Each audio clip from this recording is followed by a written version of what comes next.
throw over 26 meters. Just talk about what this moment means for you. It's absolutely phenomenal. Coming back from injury has definitely been very, very hard for us. A complete ankle reconstruction surgery and hip labrum repair. I snapped it right at Olympic trials, and I had to come back from that. And last year, I went 73.07 in the hammer, 9 months post-operation. And, this year, they said it'd be about a year for me to start feeling better. And August was a year, and I started feeling better. And, my husband has been phenomenal. And he's just one of those people, and because he's also my coach, JC Lambert, he's like, hey, we got this. You got this. Let's do this. And we kept pushing it. The past week, I ended up throwing a massive PR with my 25 pounds, so we knew something big was in the tank. We didn't know how big. Did I ever think I'd be the only female ever over 26 meters? No. And I had a wonderful Valentine's gift. My husband bought me a brand new, weight throw, and he was like, surprise! It's red, white, and blue, and he goes, you got this. You do this every day. Let's keep fighting, and kind of going from that mentality of being injured to then, all right, I'm good. We need to step it up. So I get to take this as a little celebratory win and excitement. But now the real moment counts in the hammer throw. Get ready for World Championships in Budapest. World's best. Give us a little celebration dance. Give us a little something. I love it. Congratulations. Thank you. I appreciate it. Hey, after athletes set a world record, usually they're out of juice. How are you able to set a second world record? And I don't know if anyone's done that since Jonathan Edwards did it in the triple jump like 30 years ago. It was pretty crazy. Like I said, we knew that I had a lot of stuff in there, and we've been practicing on a harder ring, so a little bit more tough. So when I got here, the ring is a little bit faster. So for me, I was able to just get in there and I could just grind away because we had to build all those little muscles up in that ankle. And I want to give a shout out to Brian Murr in Bloomington, Indiana, and he has been putting me together for a long time. And now we're just we're getting rolling, we're getting going. We moved to the University of Illinois. It's been a blast, and the training there has been phenomenal.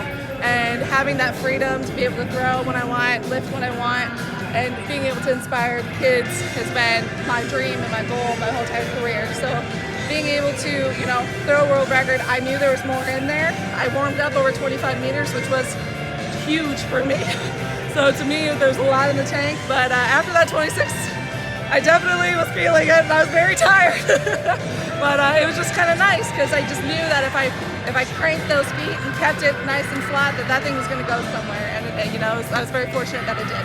What do you think a 26-meter weight translates to a hammer? That I don't know. I have to do one more turn. So, the 4 turn for me this year in the weight throw, we were coming back from that injury.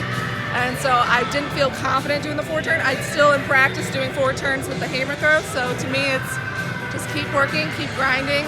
We'll see what I can do this year. I'm excited, but I'm not going to make any predictions. After those hip and ankle surgeries, July 2022 last year, I believe you got COVID. You were out of Worlds, and that's just a brutal disappointment. It really was. What did the road look from all of that? 3 huge disappointments to this. What did that road look like? For me, we went through all that pain, all that anguish because we knew that we had an automatic bid for World Championships.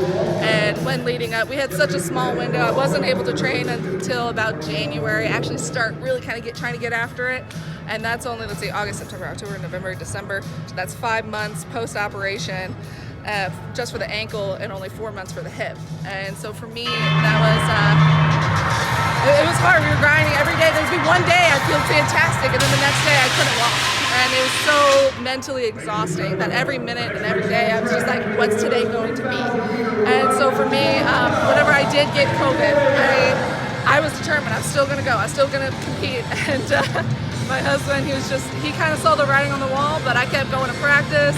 I lost 13 pounds in 3 days, and he was like, hey, if you throw the 4K, 70 meters, we'll go. I was like, okay, I got this. We did a mock meet. I was like, yeah, I smoked one. I was like, all right. I measured in at 67 meters. And he looked at me and goes, we have to have a discussion. And it kind of broke my heart. It absolutely did, because, it was all that pain. We were just trying to make it to Worlds. And it was definitely a little bit of heartbreak for me. I had to take about a month off to reset not only my body, but also my mind, and get in that position. And then what was nice is that how to reset. You know, I was at Southern for over 10 years, so it was kind of nice to go. We moved, we found a new home. We're now coaching at the University of Illinois under Petros, and it's been fantastic. And the amount of support that I get there has been phenomenal, and they're just very supportive. And you know, SIU was such a fantastic school, love it, but it was time to kind of move on. And JC's just been phenomenal for me. My husband is just like, he gets me in the right mind, that right set. I could not have gotten a better husband and coach. So to me, it's just like, all right. And he's like, we have to adjust our mindset. And, you know, he's like, I want you to go in the weight throw. And it's a cross-training event to get ready for Worlds in the hammer throw. So let's see what we can do. And it went pretty well today. I think this might have been the great